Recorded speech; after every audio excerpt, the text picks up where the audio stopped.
Here's one that genuinely broke my brain a little when I looked at the actual numbers. Apple makes more profit margin on the invisible stuff you never think about than it does on the iPhone sitting in your hand right now. Not close either. Not slightly more. Structurally, dramatically more profitable. The App Store fees, the subscriptions, the deal Apple has with Google that most people have never even heard of. That's where the real money is. So today, we're taking apart what Apple actually is underneath the sleek hardware. The services empire generating margins that would make a software company jealous. The single deal with Google worth billions of dollars a year that Apple barely has to lift a finger for. And the reason the iPhone itself might just be the bait for something much bigger. This one connects directly to McDonald's, Starbucks, and Costco. But Apple might be running the most sophisticated version of this trick of anyone we've covered yet. Let's get into it. Let's start with something that sounds backwards at first. The iPhone is genuinely one of the most successful products in the history of consumer electronics. Hundreds of millions sold every single year. Massive, real profit. But here's the thing almost nobody thinks about. Hardware businesses, even great ones, have real, unavoidable costs. Components, manufacturing, assembly, shipping. Every single physical unit costs real money to produce, regardless of how well designed it is. Apple's hardware margins are genuinely strong compared to most competitors. Better factory relationships, premium pricing power, extraordinary supply chain efficiency. But even Apple's excellent hardware margins are still meaningfully lower than something else sitting quietly inside their business. Software and services.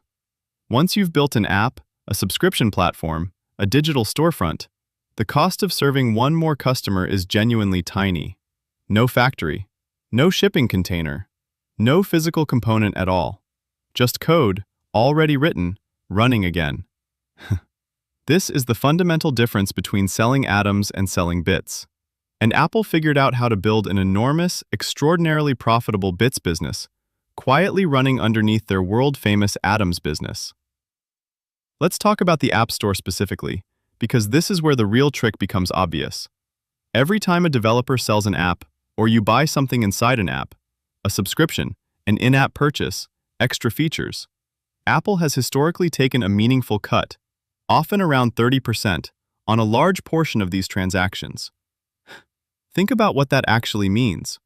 Apple didn't build your favorite game, didn't build your meditation app, your dating app, your fitness subscription. Independent developers poured years of work, millions of dollars, entire careers into building those products. And Apple, simply by owning the platform those apps run on, collects a slice of nearly every transaction that happens inside it. Forever. Automatically. Without building the product themselves. It's basically running a toll booth on a highway that somebody else built all the businesses along, and charging every single car that drives through. This single revenue stream has become genuinely massive, a services business worth tens of billions of dollars annually, built almost entirely on Apple's control of the platform, not on Apple creating the content flowing through it. Here's the part of the story that genuinely surprises people, because it's almost invisible in everyday use. Every time you open Safari on your iPhone and type something into the search bar, Google's search engine loads up automatically, as the default. That's not an accident. That's not just Google being the best search engine. That default position is the result of a reported multi-billion-dollar annual payment from Google to Apple, specifically to remain the default search engine on Apple devices.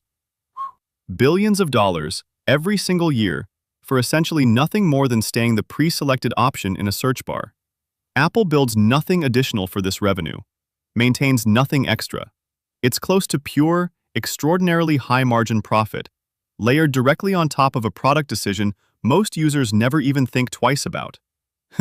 You've probably used that search bar 1,000 times without ever realizing you were sitting inside a multi-billion-dollar business arrangement. Now let's talk about the part of Apple's business that looks the most like a traditional tech subscription company, because increasingly, that's exactly what it is. iCloud storage, Apple Music, Apple TV+, Apple Arcade, AppleCare, Apple Card, Fitness Plus. Each one, individually, might seem small compared to iPhone revenue, But bundled together, Apple's total services revenue has grown into one of the largest and fastest-growing segments of the entire company, with margins reported to run dramatically higher than the hardware business. Here's why this matters practically, not just as a number. Every additional service you subscribe to increases what's sometimes called your ecosystem lock-in. The more Apple services woven into your daily life, the harder it becomes to ever switch to a different phone, a different laptop, a different platform entirely. It's not accidental that these services work seamlessly together, and noticeably less seamlessly with non-Apple devices. That friction isn't a technical limitation, it's a business strategy, keeping you inside a subscription ecosystem that compounds in value to Apple, year after year, long after you've already paid for the hardware. So let's connect this all together, because the strategic shift here is genuinely significant. Apple built one of the greatest hardware businesses in human history. But hardware sales in mature markets eventually slow down. People don't upgrade their phone every single year anymore. Growth in unit sales naturally plateaus over time in any hardware category. Services revenue doesn't have that same ceiling in the same way. It grows every time an existing customer subscribes to something new, renews an existing subscription, or makes a purchase inside an app they already have installed. This is genuinely why Apple's own public financial communications have increasingly emphasized services growth as a core strategic priority, not just a side business. The iPhone remains the flagship, the thing everyone recognizes. But the services layer sitting on top of it is quietly becoming the more resilient, more predictable, and in many ways more profitable engine underneath the whole company. Same underlying trick as McDonald's real estate, Starbucks' prepaid app balance, Costco's membership fee. The visible, famous product is never quite the whole story.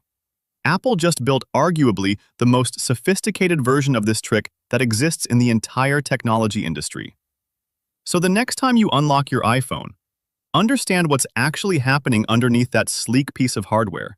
A services empire collecting a slice of nearly every app transaction.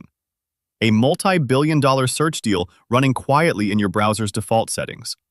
A growing subscription ecosystem designed to make switching away increasingly difficult year after year. Apple isn't really just a tech company selling phones. It's a toll booth, a landlord, and a subscription service, wearing one of the most recognizable logos on Earth. If this changed how you look at your phone, hit subscribe. We break down the real economics hiding underneath everyday technology every single week. What should we tear apart next? Drop it in the comments. See you in the next one.